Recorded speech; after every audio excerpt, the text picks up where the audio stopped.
युग परिवर्तन ज्योतिष का, युग परिवर्तन ज्योतिष का। गुरुदेव, ये YouTube पर कमेंट आया था, इनकी आईडी है DT आईडी से इन्होंने भेजा है। ये एक बेटी हैं, अपने पापा के बारे में जानना चाहती हैं। इनके पापा का नाम है कुलदीप और डेट ऑफ बर्थ है 6 सितंबर 1963 और टाइम है 12:05 12:05 PM। ठीक है। प्लेस ऑफ बर्थ है यूपी, बंदा यूपी। कौन सी? यूपी, बंदा। बंदा। हाँ। लिखती हैं कि अनुदी, मैं अपने पिताजी के बारे में जानना चाहती हूँ। उनका एक्सीडेंट कई बार हो चुका है। एक तरफ जब पिताजी का ऑपरेशन चल रहा था तब मेरे दादी जी यानी पिताजी की माँ का देहांत हो गया। पिताजी दादी जी को लकड़ियाँ भी नहीं दे पाए। मेरे पिताजी और दादाजी दोनों की 2 शादियाँ हुई हैं, उनकी 2 पत्नियाँ हैं। पिताजी की पहली पत्नी बच्चा करते समय एक्सपायर हो गई। पिताजी को बहुत से पंडितों ने फ्यूचर में बुरा टाइम बताया है। पिताजी ने जीवन भर कष्ट झेले हैं और संघर्ष किया है। अब पिताजी की मैं अकेली कन्या संतान हूँ और मेरा जन्म फ्राइडे को हुआ है। अब डर लग रहा है, गुरुजी कृपा करें हम पर। बेटा ऐप में जाना, पिता की डेट ऑफ बर्थ टाइम डालना। तुम्हारे पिता जब पैदा हुए थे तो उसी वक्त में किस्मत में लिखा गया था कि जब इनके यहाँ पुत्री संतान पैदा होगी जीवन साथी के सुख समाप्त हो जाएंगे। इसमें तुम्हारा दोष नहीं है, तुम्हारे पिता की कुंडली का दोष है। और इस दोष का उपाय इतना मामूली है कि इनको कर लेना चाहिए था। ठीक है। दूसरा, तुम्हारे पिता की कुंडली के अंदर एक योग बहुत ही बुरा है। अच्छा ये इसलिए है क्योंकि गजकेसरी योग है, और बुरा ये इसलिए है क्योंकि खराब शनि की दृष्टि पड़ गई, तो खराब हो गए। ठीक है।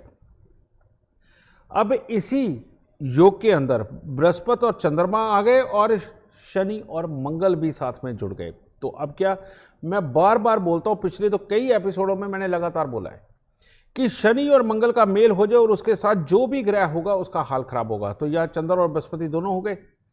इस चंद्र बृहस्पति के दोनों की वजह से समझ गए, घर की सुख शांति में दिक्कत, 2 शादी के योग। ठीक है, क्योंकि सूर्य और बृहस्पति का टकराव हो जाए 2 शादियां होती हैं। ठीक है।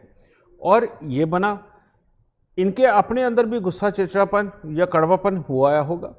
रुपए पैसे प्रॉपर्टी के लिए वो दिक्कतें बनी होंगी, और बीमारी और एक्सीडेंट तो तुम देख ही रही हो। ठीक है। तो लेकिन खुशखबरी ये है बेटा कि बहुत मामूली उपायों के साथ ही ये तकलीफ दूर होने वाली है। तो वो उपाय क्या है? सबसे पहले तांबे की गागर के अंदर मूंग साबुत भरकर ढक्कन को पीतल का टांका लगवा के उसे जल प्रवाह कर दो तेज पानी में। दूसरा उपाय, तांबे की गागर में 4 किलो चावल, 4 किलो चने की दाल भर के ढक्कन को पीतल का टांका लगवा के जल प्रवाह कर दो। ये दोनों उपाय बहुत जरूरी है। ठीक है।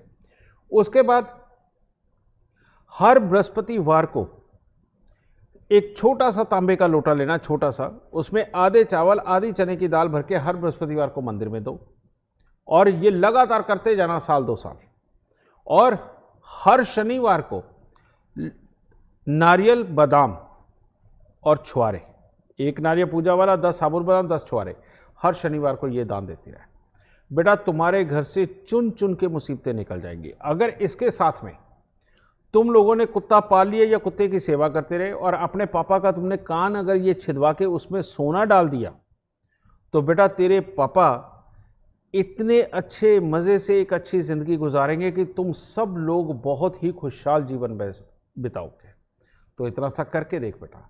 और तुम्हारे घर की साउथ की दीवार के साथ टॉयलेट बाथरूम नहीं होना चाहिए, इसका खास ख्याल रखना, क्योंकि साउथ में बना लेते हैं। लेकिन तुम्हारे घर की साउथ की दीवार के साथ कोई कबाड़ या कोई टॉयलेट बाथरूम अगर ना हो तो तुम्हारे लिए वही अच्छा रहेगा। तो ये उपाय कर, और अपने पापा को कहियो हर रोज केसर का तिलक नाभि जुबान माथे पर भी लगाएं। तो इसको करके देख। अगली बार आज से 4-5 महीने बाद बेटा अगर तुम्हारे घर में वाकई में बहुत अच्छी खुशहाली आ जाए तो कमेंट करके बताइए ज़रूर। ठीक है, सुखी रहो।